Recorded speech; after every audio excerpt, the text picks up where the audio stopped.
Hello বন্ধুরা, knowledge is power YouTube চ্যানেলে স্বাগত। আজকে আমরা ডাইস নিয়ে আলোচনা করব। ডাইস বিভিন্ন এক্সামে এসেছে, সমস্ত এক্সামে একটা করে কোশ্চেন থাকে ডাইসের উপর। ডাইস বলতে কি বলতো? লুডোর ছক্কা। লুডোর ছক্কার কটায় তল থাকে? 6টা তল থাকে না? লুডোর ছক্কা কীরকম দেখতে হয়? এরকম ঠিক দেখতে হয় না লুডোর ছক্কাগুলো? এরকম একটা, দুটো, তিনটে, আর এর অপোজিট সাইডে নিচে একটা, চারটা আছে, এর বিপরীত এ পাশে পাঁচটা আছে, আর এইটার এই সাইডে একটা আছে, 6টা।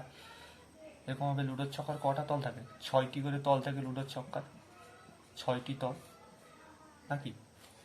এই যে লুডোর ছক্কা, এই লুডোর ছক্কার উপরেই অঙ্কগুলো আসে যে এর অপোজিট কি হবে। হয়তো এই যে ধরো না, যেরকম এই যে থাকে, হয়তো এই যে কুট, কুট যাকে বলে লুডোর ছক্কায় খেললে, মানে 1, 2, 3, বলবে 3-এর অপোজিট কি, কি 2-এর অপোজিট কি, 2-এর অপোজিট কি, এগুলোই দেয়। 2-এর অপোজিট কি, 3-এর অপোজিট, 2-এর অপোজিট কি। কিন্তু এই অপোজিট নির্ণয়ের জন্য প্রথমে ডাইসকে দুভাগে ভাগ করে নেওয়া হয়, স্ট্যান্ডার্ড ডাইস আর non standard dice. Standard dice বলতে কি বলতো? সামনের তলের সামনের তলের যে এগুলো যোগফল সর্বদা 7-এর সমান হবে। সামনের তলের গুলো হয়ে গেছে সামনের তলের যোগফল। যাই হোক, সামনের তলের যোগফল বলতে কি বলতো? হয়তো একটা ডাইস আঁকি, এই হয়তো একটা ডাইস, এর ডাইসে এখানে নম্বরগুলো দেওয়া আছে হয়তো 2, 3, আর দেওয়া আছে হয়তো ধরো 6 নাকি? এটা দেওয়া আছে 2, 3, 6। এটা স্ট্যান্ডার্ড ডাইস না নন স্ট্যান্ডার্ড ডাইস? কীভাবে বুঝবো বলো তো? এই যে 2, এই সামনের তলে যেগুলো দেখতে পাচ্ছ, এই যে 2, 3, 6, এইগুলোর সঙ্গে এগুলোর যোগ, এটার সঙ্গে এটার যোগ, এটার সঙ্গে এটার যোগ, কিংবা এটার সঙ্গে এটার যোগ, এগুলোর যোগফল সর্বটা কি হবে? 7-এর সমান হবে না। এই দেখো 2 + 3 = 5, কি 5 7-এর সমান হচ্ছে না। 3 + 6 = 9, 7-এর সমান হচ্ছে না। 6 + 2 7-এর সমান হচ্ছে না। এগুলো কি 7-এর সমান হবে না? 1 নম্বর, 7-এর সমান হবে না। আর কি বলেছে? বিপরীত তলের যোগফল সর্বদা 7 হবে। বিপরীত তলের যোগফল মানে কি? 2 উপরিতল, এর বিপরীত তল কি হবে? এর নিচে, তাহলে 2-এর সঙ্গে কত যোগ করলে 7 হবে? 2-এর সঙ্গে 5 যোগ করলে 7 হবে। 3-এর সঙ্গে কত যোগ করলে 7 হবে? 3-এর সঙ্গে 4 যোগ করলে 7 হবে। 6-এর সঙ্গে কত যোগ করলে 7 হবে? 1 যোগ করলে 7 হবে। তাহলে আমাকে যদি এখানে কোশ্চেন করতো যে 6-এর বিপরীত কি, 6-এর অপোজিট কি, 6-এর অপোজিট কি হবে? 1। 5-এর অপোজিট কি? 5-এর অপোজিট 2। 4-এর অপোজিট কি? 4-এর অপোজিট 3। এটা হচ্ছে স্ট্যান্ডার্ড ডাইসের রুল। এটা হচ্ছে স্ট্যান্ডার্ড ডাইস। স্ট্যান্ডার্ড ডাইসগুলো এরকম হয়। বলছে না, বিপরীত তলের যোগফল মানে এই যে বিপরীত তল, ওই সামনের তলের সঙ্গে কত যোগ করলে 7 হবে, এটা বলে। 2-এর সঙ্গে কত যোগ করলে 7 হবে? 5। 3-এর সঙ্গে যোগ করলে 4। 6-এর সঙ্গে বিপরীত তলের যোগফল সর্বদা 7 হবে, কিন্তু সামনের তলের যোগফল সর্বদা 7 হবে না। এটাই স্ট্যান্ডার্ড। স্ট্যান্ডার্ড মানে সামনের তলের যোগফল 7 হবে না, বিপরীত তলের যোগফল 7 হবে। এটা হলে স্ট্যান্ডার্ড ডাইসের রুল, নাকি? এবারে non standard dice. Non standard ডাইসগুলো কীরকম হয় বলো তো? নন স্ট্যান্ডার্ড ডাইস বলতে, যেমন ধরো 1, 6, 5 নাকি? তাহলে এই সামনের তলের যোগফল কি হয়েছে? 7 হয়ে গেছে। 1 + 6 = 7। সামনের তলের যোগফল যখনই 7 হয়ে যাবে, তখনই এটা কি হবে? Non standard dice, NSD, non standard dice. এই সামনের তলের যোগফল, কিংবা আরেকটা দেখে নিচ্ছি, আরেকটা দেখো, আরেকটা আমি আঁকছি 2, 5, 1। তাহলে কি এই যে 2 আর 5, এই 2 আর 5-এর যোগফল কি হচ্ছে? 7। 7 হয়ে যাচ্ছে, মানে এটা কি হবে? Non standard dice. Non standard dice হয়েছে, নন স্ট্যান্ডার্ড ডাইস। এবারে নন স্ট্যান্ডার্ড ডাইসের আমরা অপোজিট কীভাবে নির্ণয় করবো বলো? নন স্ট্যান্ডার্ড ডাইসের অপোজিট নির্ণয় করার নিয়ম হচ্ছে, যেটা বলে দিচ্ছি। হয়তো একটা non standard dice, non standard dice,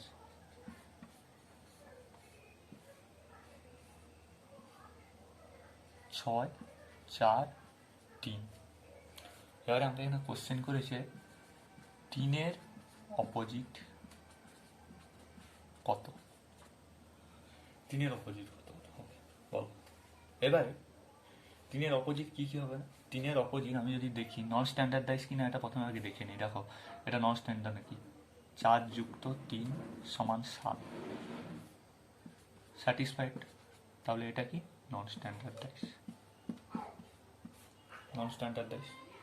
এবারে নন স্ট্যান্ডার্ডাইজের অপোজিট, এখানে আমরা কি বলেছি? তিনের অপোজিট।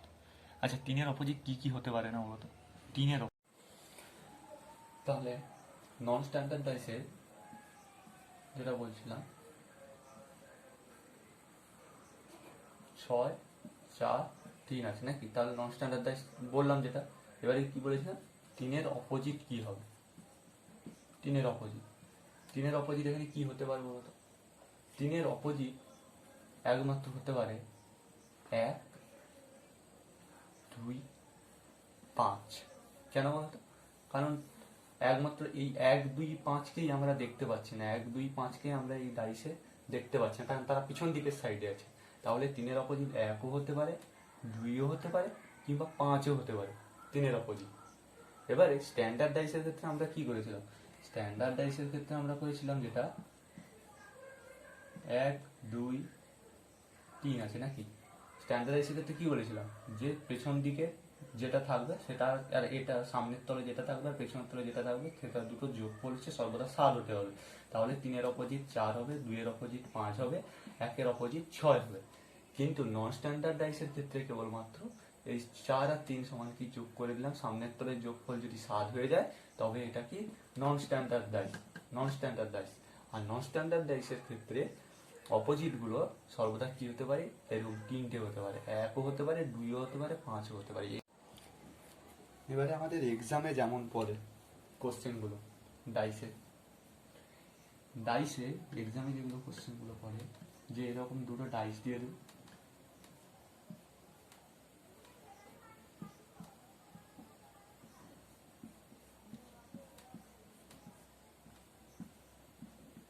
দিয়ে দেবে 5-এর অপোজিট কি? 5-এর অপোজিট এরকম দুটোর জায়গায় 3টে, 4টে, 5টা যত পারে ডাইস দিয়ে দেবে। কিন্তু আমাদের কাজ করতে হবে যে কোনো দুটো ডাইস নিয়ে কাজ করতে হবে, যে কোনো দুটো ডাইস নিয়ে। 2-এর জায়গায় পরীক্ষায় কোশ্চেনে 3টা, 4টা, 5টাও দিয়ে দিতে পারে, কিন্তু যে কোনো দুটো ধরে কাজ করতে হবে। এবারে ওই যে দুটো ধরে যে কাজ করব, তাহলে কিরকম কাজ করব দুটো ধরে? তাহলে সামনে সামনে দুটো নেব, না সামনে তারপরে নেব, না কিরকম নেব, সেটাই হচ্ছে মূল। এই জন্য ফার্স্টে কি করব? ফার্স্টে চেক করব দুটো ডাইসে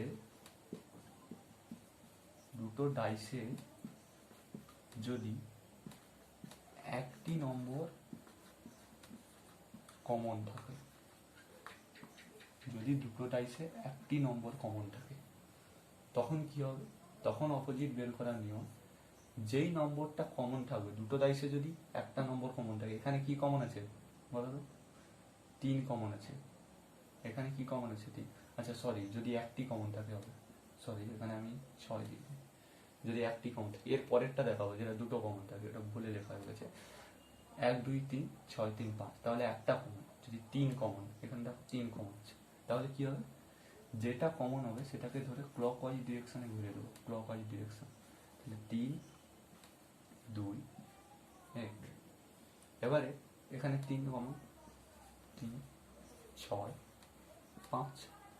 তাহলে এইবার কি হবে? তাহলে 2-এর অপোজিট কি বেরিয়ে গেল? 6। 1-এর অপোজিট 5। তাহলে 3-এর অপোজিট কি হবে? 3-এর অপোজিট হবে, যেটা দেখতে পাচ্ছি না, 2, 6, 1, 5। 3-এর অপোজিট কি হবে? 4 হবে। বুঝে গেল? তাহলে এখানে 5-এর অপোজিট কত হবে? 1।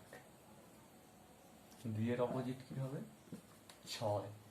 আর 3-এর অপোজিট কি হবে? যেটা আমরা দেখতে পাচ্ছি না, 4। বুঝা গেল? এটা হচ্ছে যদি দুটো ডাইসে একটা নম্বর কমন থাকে। এবারে রুল 2তে আমরা দেখি, যদি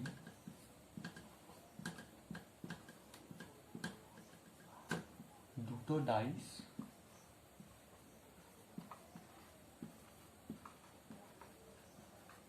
দুটি কমন নম্বর থাকে তবে কি হবে? যদি দুটো ডাইসে দুটি কমন নম্বর দুটো থাকে, 2, 3, 5,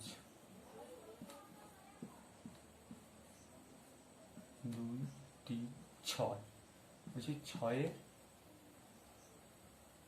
ছয়ের না, ছয়ের অপোজিট তো 5 হয়ে যাবে, এক চান্স হয়ে যাবে। বলেছে 3-এর অপোজিট কত হবে, 3-এর অপোজিট কত। এখানে 3-এর অপোজিট কত হলে কি করবে, যে দুটো কমন আছে প্রথমে সেই দুটোকে সিলেক্ট করে নাও, 2 3 কমন, 2 3 কমন হয়ে গেল।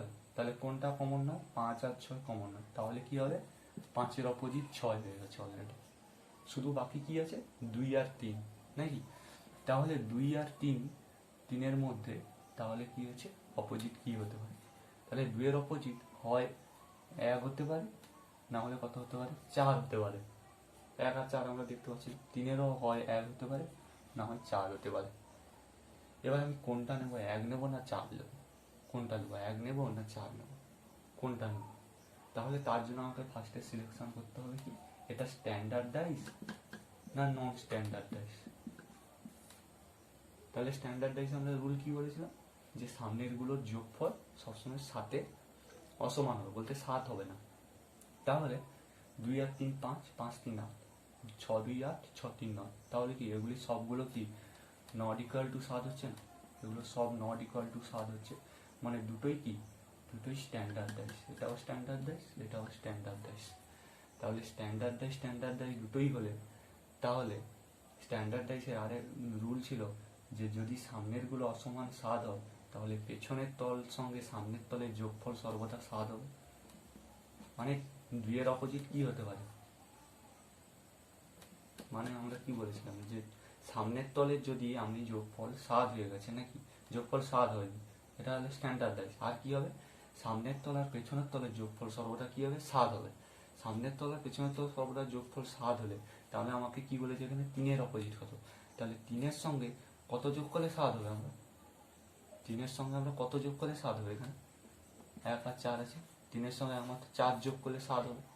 তাহলে 3-এর অপোজিট কি হবে, 3-এর অপোজিট হবে একমাত্র কি হবে, 4 হবে, 4। তাহলে 3-এর অপোজিট 4 হয়ে যাচ্ছে, হলো। এটা হচ্ছে যদি দুটো ডাইসে দুটি কমন নম্বর থাকে, দুটো ডাইসে দুটি কমন নম্বর থাকে। এবারে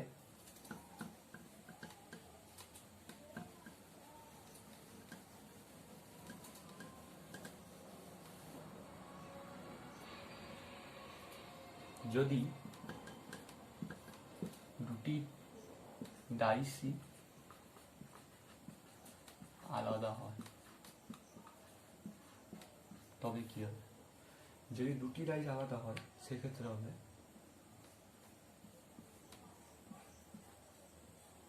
1 2 3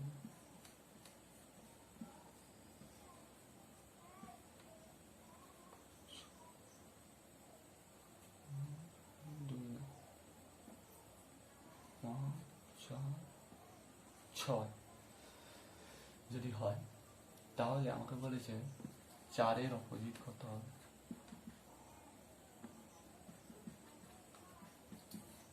এক্ষেত্রে কি হবে বলতো, প্রথমে একটা স্ট্যান্ডার্ড ডাইস না নন স্ট্যান্ডার্ড ডাইস চেক করবো। 2 একে 3, 3 2 5, 6 5 11, 5 4 9। তাহলে এগুলো সব নট ইকুয়াল টু 7 হচ্ছে, মানে কি এটাও স্ট্যান্ডার্ড ডাইস, এটাও স্ট্যান্ডার্ড ডাইস। তাহলে স্ট্যান্ডার্ড ডাইসের দুটো দুটি স্ট্যান্ডার্ড ডাইস হয়, তাহলে স্ট্যান্ডার্ড ডাইসের রুল কি, সামনে যেটা থাকবে আর পেছনে যেটা থাকবে সে দুটোর যোগফল সর্বদা কি হবে, 7। আমি লিখে দিচ্ছি আবার, সামনের তল পেছনের তল সর্বদা যোগফল 7 হবে। তাহলে সামনের তল পেছনের তল সর্বদা যোগ হলে তাহলে 4-এর অপোজিট কি হবে, 4-এর অপোজিট 3 হবে। 2-এর অপোজিট কত হবে, তাহলে 4-এর অপোজিট 3, 2-এর অপোজিট 5, 1-এর অপোজিট 6।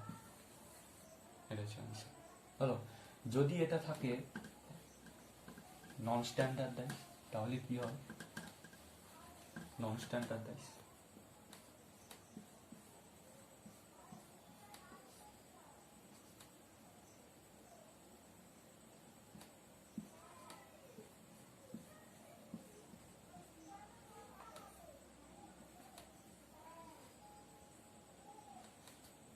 দেখো, এটা নন স্ট্যান্ডার্ড ডাইস, 5 2 7 6 1 7।